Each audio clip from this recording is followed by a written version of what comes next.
जय श्रीराम. श्रीराम कथेमध्ये आज आपण श्री रामचंद्रांचा जन्म सोहळा हे श्रवण करणार आहोत.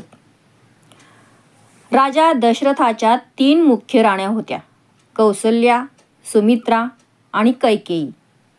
पुत्रकामेष्टी यज्ञात अग्निनारायणाने दिलेला पायस प्रसाद तिघींनी खाल्ला. काही दिवसांनी तिन्ही राण्या गर्भवती झाल्या. अयोध्येत प्रजाजन उत्कंठित होते. तिन्ही राण्यांना गर्भ राहिले आणि दशरथही उत्कंठ व आनंद यांनी बेचैन झाला. वसिष्ठ ऋषी दशरथ राजाला म्हणाले, दशरथा, गरोदरपणी स्त्रियांना अनेक इच्छा होत असतात. त्यांना होणारे संतान पुढे कोणत्या स्वभावाचे होईल हेही त्यावरून समजते. त्यांच्या इच्छा पतीने पुरवाव्या असे धर्मशास्त्र सांगते. तेव्हा तू तिन्ही राण्यांना काय हवे ते विचार आणि त्यांच्या इच्छा पूर्ण कर. त्याप्रमाणे दशरथ प्रथम कैकेयीच्या प्रासादात गेला. त्याने तिला प्रथम पायस दिले नव्हते म्हणून ती रुसली होती. तेव्हा यावेळी तिला प्रथम विचारावे असे त्याच्या मनात आले.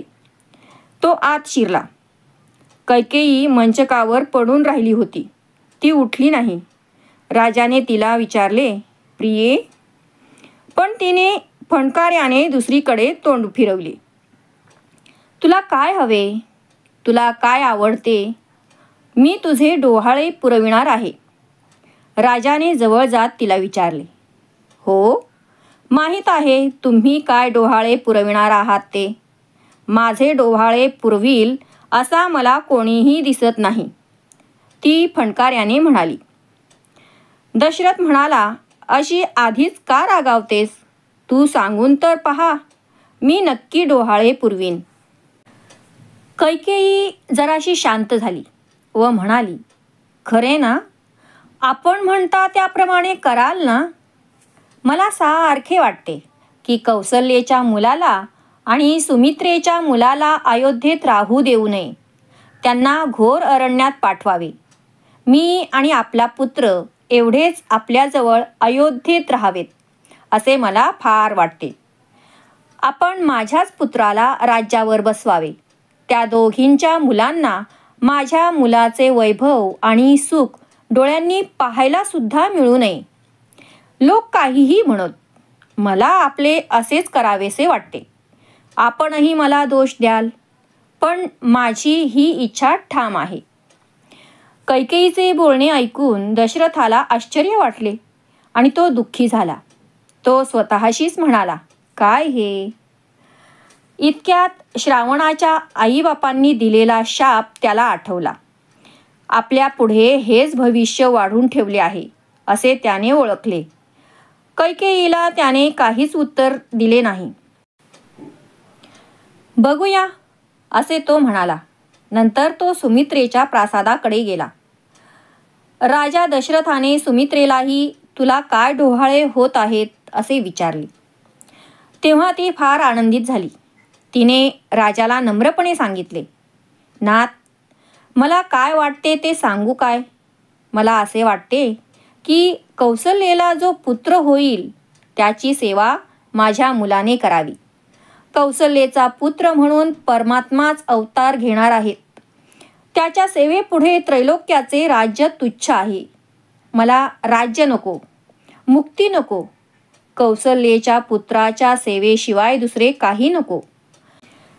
ते ऐकून राजाला फार आनंद झाला. सुमित्रेचे बोलणे त्याला अमृताप्रमाणे मधुर वाटले. सुमित्रे, तुझे डोहाळे मी अवश्य पुरवीन असे तिला सांगून दशरथ आनंदाने कौसल्याच्या प्रासादात गेला. राजा येत आहे असे कौसल्याला सांगायला दासी आत गेल्या, पण कौसल्या देहभानावरच नव्हती. ती स्वानंद समाधीत होती. तिला पाहून आपण काय करावे याचा विचार करून दशरथही ध्यान करू लागला. कौसल्याची जाणीव योगधारणेतच किती सूक्ष्म झाली आहे हे तो पाहू लागला. तो प्रथम जाणीवेने सूक्ष्म देहामध्ये व मग कारण देहामध्ये व नंतर महाकारण देहामध्ये तिला शोधू लागला. पण तेथे ती नव्हती. तोही जेव्हा आत्मस्वरूपात प्रविष्ट झाला तेव्हा ती त्याला तेथे दिसली. राजाने त्यावेळी तिचे लक्ष वेधण्यासाठी म्हटले, देवांनी व ऋषींनी मला असे सांगितले की कौसल्याच्या पुत्राच्या रूपाने भगवान नारायण अवतार घेऊन रामरूपाने येणार आहेत. तेव्हा मी डोहाळे विचारण्यासाठी आलो आहे. पण आता ते कसे विचारणार? कौसल्या तर समाधीत आहे. आश्चर्य असे की रामाचे नाव कानी पडताच कौसल्याची जाणीव सूक्ष्म देहातून उतरून दृश्य देहात आली. तिने राजाकडे पाहिले.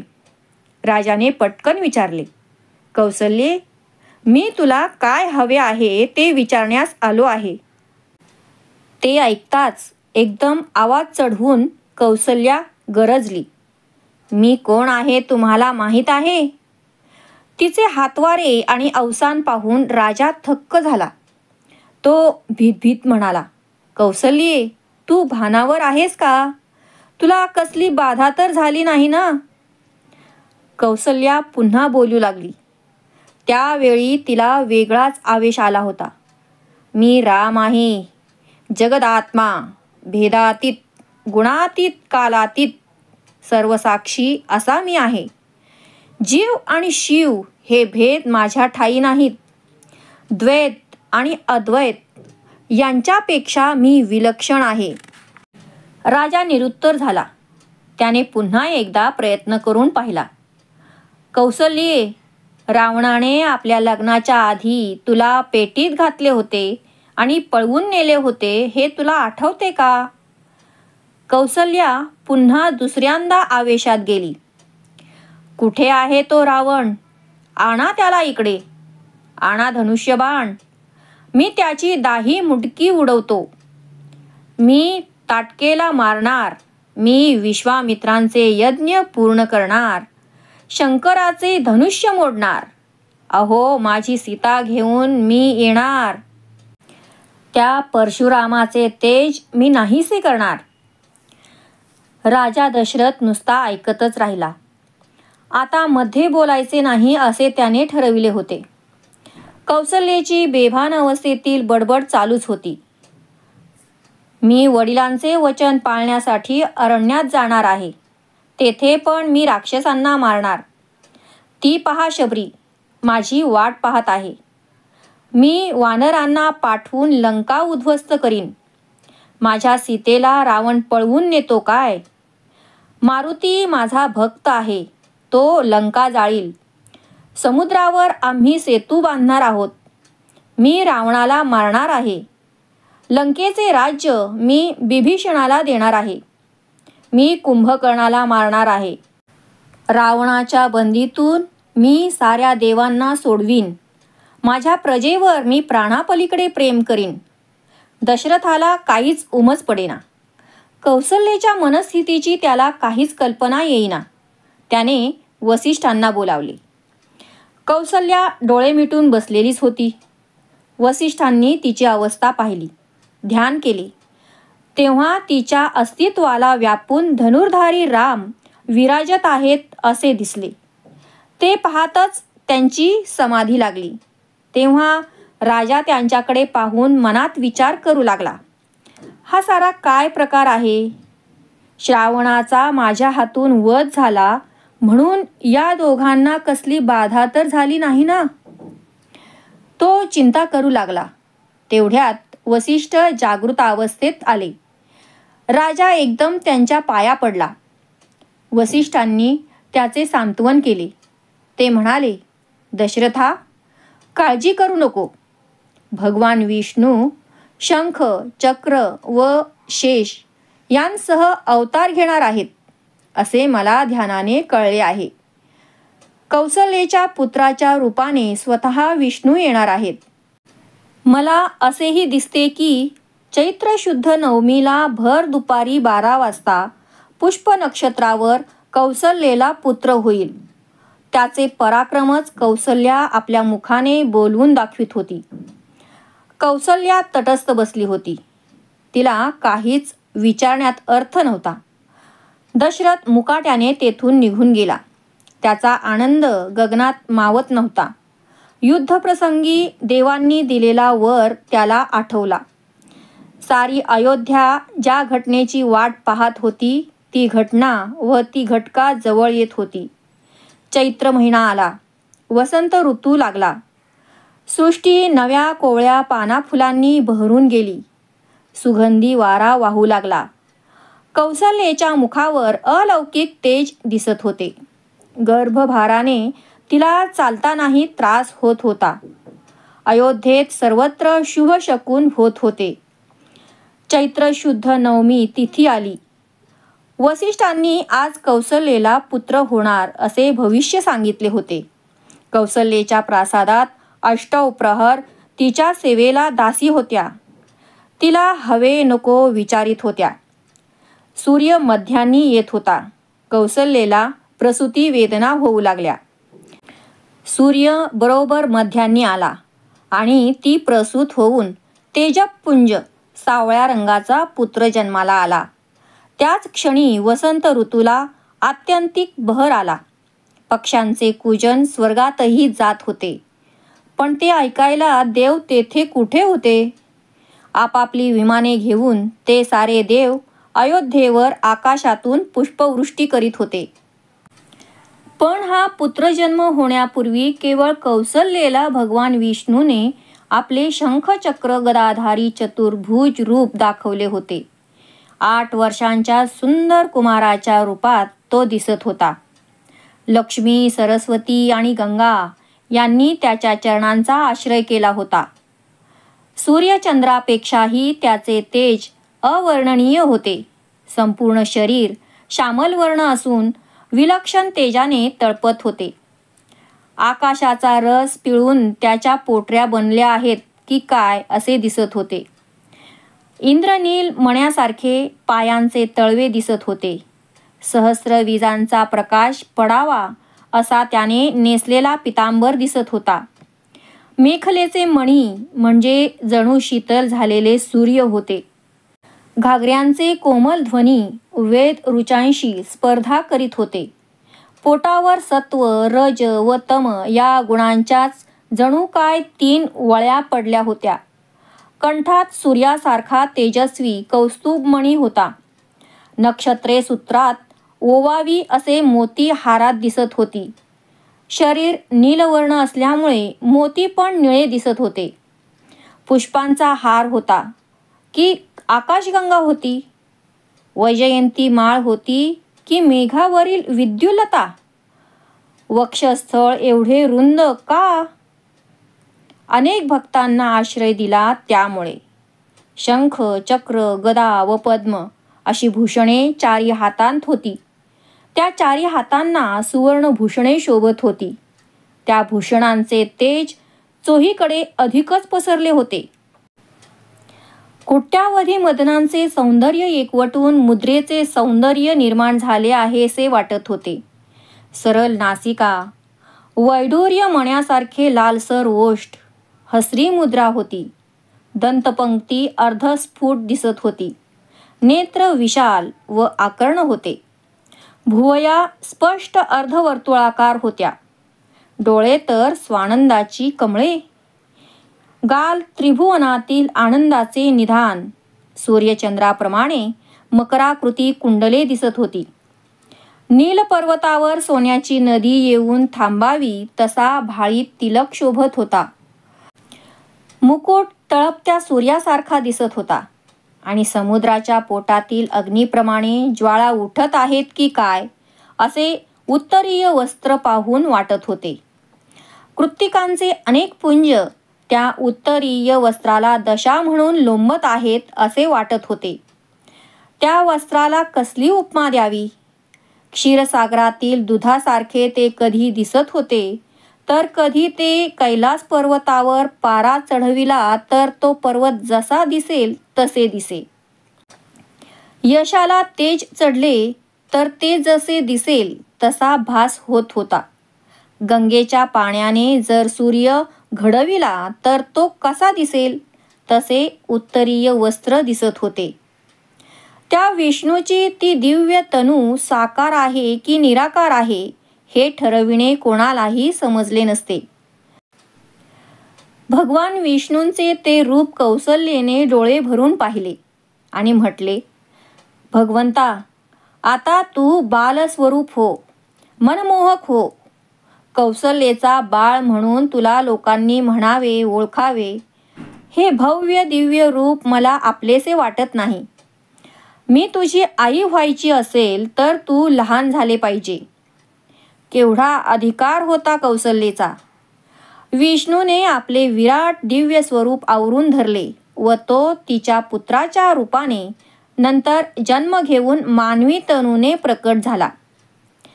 कौसल्या राणी प्रसूत झाली ही वार्ता तत्काळ नगरभर पसरली.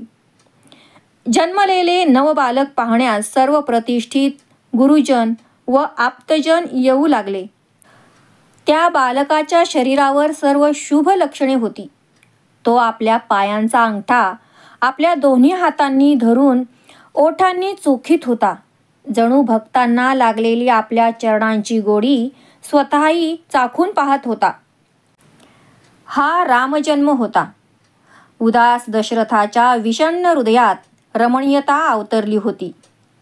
राक्षसाच्या उपद्रवाने दीन झालेल्या साधुजनांच्या हृदयाला आनंद देणारा प्रभू आता प्रत्यक्षात भूतलावर अवतरला होता. देवांचे दैन्य आता लवकरच संपणार होते. ईश्वरी योजना प्रत्यक्षात येणार होती. अयोध्येत नव्या उत्साहाची कारंजी जनमानसात उडू लागली होती. नगारे, नौबती, मृदंग, तुताऱ्या, मंगलवाद्ये वाजत होती. त्यांचा ध्वनी दशदिशांना कानठाळ्या बसवीत होता. जय जयकाराचा ध्वनी त्यातच मिसळत होता. कित्येक ब्राह्मणांना व अन्य याचकांना दशरथाने अनेक दाने मंत्र्यांच्या हस्ते देवविली. सुवासिनी कौसल्येच्या मंदिराकडे धावल्या. त्या तिला मंगल आरती ओवाळू लागल्या. दशरथ वेद जाणणाऱ्या ब्राह्मणांबरोबर कौसल्येच्या मंदिरात गेला. तेथे त्याने पुत्राचे मुखदर्शन केले. मधाचे बोट त्याला चाटविले. कौसल्या त्यावेळी रत्नजडित सिंहासनावर बसली होती. तिच्या मांडीवर रघुवंशाचा दीपक पहुडला होता. दासी तिची सेवा करीत होत्या. कोणी वारा घालीत होत्या, कोणी बाळाला आवश्यक त्या वस्तू आणून देत होत्या. आप्तजन, विद्वान, ब्राह्मण आणि सणासुदीची वस्त्रे भूषणे धारण केलेल्या शेकडो सुवासिनी कौसल्येभोवती उभ्या होत्या. आदिशक्तीच्या भोवती मातृका असाव्यात तशा त्या शोभत होत्या. त्यावेळी वसिष्ठांनी मुलाचे भविष्य वर्तविले. ते ऐकून प्रभू गालातल्या गालात खुदकन हसले. जणू त्यांना म्हणायचे होते, मी पुढे काय लीला करणार आहे ते आधीच सांगता काय. हा सुखसोहळा चालू असताना एका दासीने आनंदाची आणखी वार्ता आणली. दासी म्हणाली, सुमित्रेला मुलगा झाला. तेव्हा दशरथ राजा वसिष्ठांसह व मंगलमंत्र म्हणणाऱ्या ब्राह्मणांसह सुमित्रेच्या प्रासादात गेला. सुमित्रेचा पुत्र सुदृढ, तेजस्वी आणि गौरवर्णी होता. तेथेही सुमित्रेची सर्व प्रकारे सेवा करणाऱ्या दासी, दाया आणि सेवक दशरथ राजा येताच त्याला प्रणाम करून बाजूला झाल्या. सुमित्रेच्या मुलाचे सर्वजण कौतुक करीत होते. दशरथाने तेथेही उचित संस्कार केले. तोपर्यंत तेथे आणखी एक वार्ता येऊन थडकली. महाराज, महाराणी कैकेयी प्रसूत होऊन तिला आवळे जावळे 2 मुलगे झाले आहेत. सर्वत्र आनंदी आनंद झाला. जणू चारी दिशांनी आनंद होऊन दशरथाला भेटत होता. जणू चारी वेद रघुवंशावर प्रसन्न झाले होते. जणू चारी पुरुषार्थ व्यक्त रूपे घेऊन अयोध्येत प्रकट झाले होते. 3 राण्यांच्या ठिकाणी जणू परब्रह्म साकार झाले होते. दशरथ लगबगीने कैकेयीच्या प्रासादाकडे गेला. कैकेयी प्रसूती वेदनांमुळे मूर्छित पडली होती. आपल्याला 2 पुत्र झाले आहेत हे कळण्याइतपत ती शुद्धीवर आली, पण पुन्हा श्रमाने तिला ग्लानी आली. त्यामुळे दशरथ तिच्याशी बोलू शकला नाही. त्यानंतर मुलांची नावे ठेवण्याच्या दिवसापर्यंत अयोध्येत आनंदाचा मोठा सोहळा साजरा करण्यात येत होता. जणू अयोध्या नगरीत इंद्रपुरीचे वैभव उतरले होते. शरयू नदीच्या दोन्ही तीरांवर वसलेली ती अयोध्या नगरी त्या नदीशी आनंदाच्या गुजगोष्टी करीत होती. बारशाचा दिवस आला. कौसल्येला अभूतपूर्व आनंद झाला होता. कैकेयी आणि सुमित्रा हर्षाने उत्फुल्ल झालेल्या होत्या. मग कुलगुरू वसिष्ठांच्या सांगण्याप्रमाणे कौसल्येच्या मुलाचे नाव रामचंद्र असे ठेवण्यात आले. कैकेयीच्या मुलांची नावे भरत व शत्रुघ्न आणि सुमित्रेच्या मुलाचे नाव लक्ष्मण असे ठेवण्यात आले. त्यावेळी अयोध्या नगरीत हत्तीवरून साखर वाटण्यात आली. अयोध्या नगरी म्हणजे वसंत ऋतूचे स्वरूप भासत होती. रघुवंशाची कीर्ती जणू काही या 4 बालकांच्या रूपाने दशरथाच्या राजवाड्यात खेळत होती. राजा दशरथाचा आनंद तर मनात मावत नव्हता. अयोध्येतील सारी प्रजाही आनंदात डुंबत होती.